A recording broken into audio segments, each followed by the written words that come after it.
that my entire focus was on the mains preparation.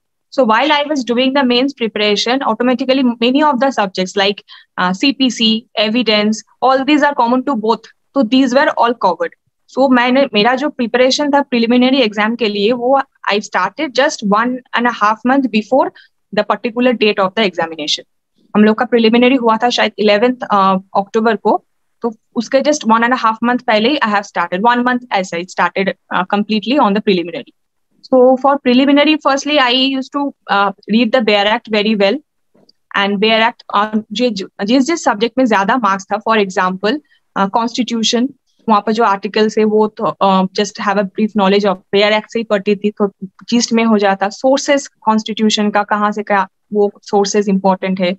फिर like constitution के preamble से questions आता है, तो प्रीएम्बल का क्वेश्चन जो मेरा टेक्स्ट बुक था कॉन्स्टिट्यूशन का, वहीं से मैं जो इंट्रोडक्टरी पार्ट था वो वहां से की थी. उसके बाद जो आर्टिकल्स वगैरह था वो मैं बेयर एक्ट से की थी. कॉन्स्टिट्यूशन फर्स्ट मैं की, उसके बाद लिमिटेशन एक्ट, उस छोटा सा सब्जेक्ट है पर उसमें 20 मार्क्स आते हैं, सो वो कवर किया.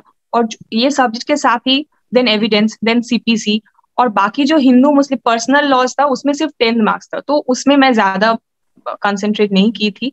And regarding IPC and CrPC, उसमें भी आपका 10-20 मार्क्स था, तो उसमें वो जो मेंस के लिए की थी उसको ही मैं सिर्फ प्रिलिमिनरी में के टाइम प्रिपरेशन के time only I go through the Bayer Act for this. And this is, ये तो हो गया. और इंग्लिश, हाँ, इंग्लिश के लिए थोड़ा सिनोनिम्स, एंटोनिम्स और वन वर्ड सब्स्टिट्यूशन ये मैं यूट्यूब वीडियो से मैं की थी.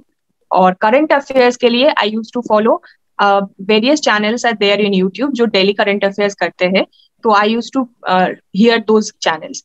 तो एक ही मतलब वीडियो को मैं लूप में लगा देती थी, आज 2 बार सुन लिया, नेक्स्ट दिन. तो वहां पर ऐसा होता है कि डेली के बाद वीकली देते हैं और वीकली के बाद मंथली होता है, तो ऐसे करके मैं तो की थी. As I said from the very beginning I was doing it. और एग्जाम के इमीडिएट पहले मतलब लास्ट 1 year का भी वीडियो आता है, 6 months का भी आता है, वो मैं बार बार सुनी थी. तो सुनते सुनते आंसर तो ऑप्शन में रहता ही है, और once you hear and repeatedly the answer will be stuck in your mind. So in this way, GK current affairs and GK also I did not do much because GK से बहुत सारे question कहीं से भी आते हैं. उतना मतलब मुझे लगा कि जितना टाइम अगर मैं GK में दूंगी तो it will be not helpful for me. So GK में जो क्वेश्चंस था वो थोड़ा क्वेश्चंस था कि जैसे था सिलिकॉन वैली का, ये सब तो क्वेश्चन हर कोई सबको ही आता है, वो ऐसे हो गया था, ऐसा नहीं कि I have studied for it. And current affairs में की, इंग्लिश की थी, एंड बाकी तो लॉ सब्जेक्ट जिसमें ज्यादा मार्क्स था वो अच्छे से की थी. After going through the bare act I solve previous year questions. तो इसमें बुक आता है, बहुत सारे बुक्स मिलता है, मैं उपकार पब्लिकेशन का एक बुक आता है वो मैं सॉल्व की थी. तो यही था प्रिलिमिनरी के लिए. 1 month से और 1 month में ऑलमोस्ट हो जाता है प्रिलिमिनरी का, क्योंकि उसमें आपको सिर्फ कट ऑफ जो होता है, मतलब if you can score correctly 100 marks out of 200 without any negative marking, I'm speaking, 100 marks you can score, you can definitely qualify for the preliminary marks. Preliminary stage आप qualify कर जाओगे. And yes, one more thing is that in negative marking, matlab you are sure about it, you will mark it. If you are not sure about it, you should not mark it.